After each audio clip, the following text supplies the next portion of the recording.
Jesse, it seemed like a longer training than normal. I know you spoke about it just before jumping on here, but is there a bit more going into that one? Nothing too crazy, just a bit of film before, and I didn't actually realise it was a bit longer, but yeah, nothing too special about it. It was just a practice with a bit of film before.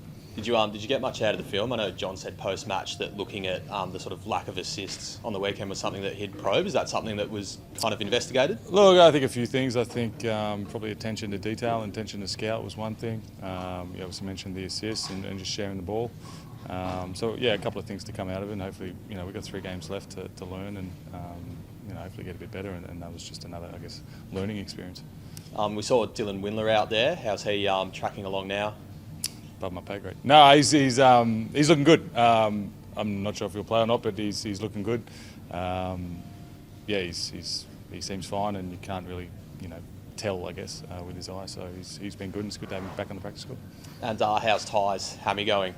Again, he's back on the practice court as well. You kind of forget Ty's been out for, I guess, 7 weeks or 8 weeks, significant chunk of time. So he's looking good, and he provides us with something different as well. With Dylan, what have you missed with him not being available? Well, I think firstly, I think Toddy should be mentioned. Toddy, to have Toddy come in and step in, he's stepped in for 2, BC and Dylan, and to have him and the calibre of player he is just sitting there is phenomenal and a luxury. But in saying that, Dill, before he went down, was obviously playing great basketball. He brings exceptional range, rebounding ability, defensive ability. He's got great length at that position as well. So to have him on the court is certainly a bonus. And knowing that Ty's getting closer as well, you might actually get your full squad out there for the first time in don't jinx it. months. No, look, yeah, I mean, there's been injuries throughout this year. It's just, I guess it comes with professional sport. There's injuries. I think other teams have been ravaged. You look at, say, Brisbane or Tassie. I think, the fact that we haven't had Ty for 7 weeks has kind of flown under the radar. I think he's a starting point guard, and we haven't had him for 7 weeks. Obviously, we've had BC out, Dill out, Do out. We've had a lot of injuries as well. And it's just kind of professional sports, and you deal with it and kind of get on with it. We didn't see Bryce out there. Was he here at all? I think he's just a bit crook. Yeah. Any concerns when he gets crook? Above my pay grade, mate. I knew you'd say that. When you lose 2 and drop from top 2 to 5th, does it sharpen the focus about how tight this season is and how opportunities come and go in the blink of an eye? Right, this league, since my time, it has been incredible tight. We've made a playoff series based off 1 basket, and that was the last basket of the season. I think that was 2-3 years ago, maybe. And to say that, it's kind of but that's incredible, right? Like after 28 games and a whole season to come down to 1 basket. And I'm not saying it's as close this year, but it's pretty darn similar, right? Like you've got a lot of teams competing for those 6 last spots, and it's still anyone's game, right? There's spots to be had. And we've got 3 games and put our best foot forward and see where we lie. But it's certainly details, and it comes down to a certain place. So what's it going to take Friday night to get the details right and everything that you haven't done in the past couple?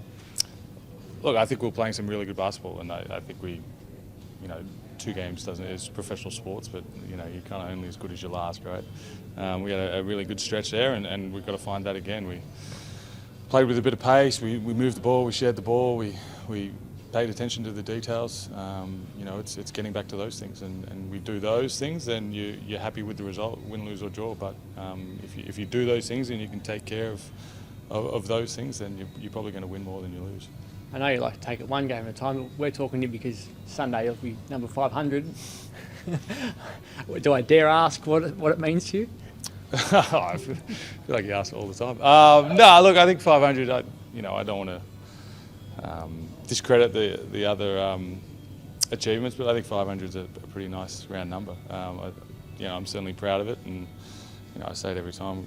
We've, as a family, me and my wife, now wife, came to Perth kind of 16 years ago, and I'm not going to say nothing, but just our bags, and 16 years later we got 3 kids and we're married, and this club has been a huge part of our lives, and it's a privilege to play 498, but hopefully 500 games for the club. You're in bloody good form at the moment for any age, let alone the fact you're playing 500. Like, do you have you started thinking, oh, I might go on for a bit longer and keep extending this, because you're in remarkable nick? No, look, I feel good, and my role has never been to play 35 minutes, and it's certainly never been that, and I'm certainly happy with that. I've never really played in the off season too much. I like doing other physical things like running and cycling and getting off my feet in those sort of instances. But look, I'm not sure. Look, I've nearly retired about 4 or 5 times, so we'll see. As I said, there's a lot of water to go under the bridge until that happens.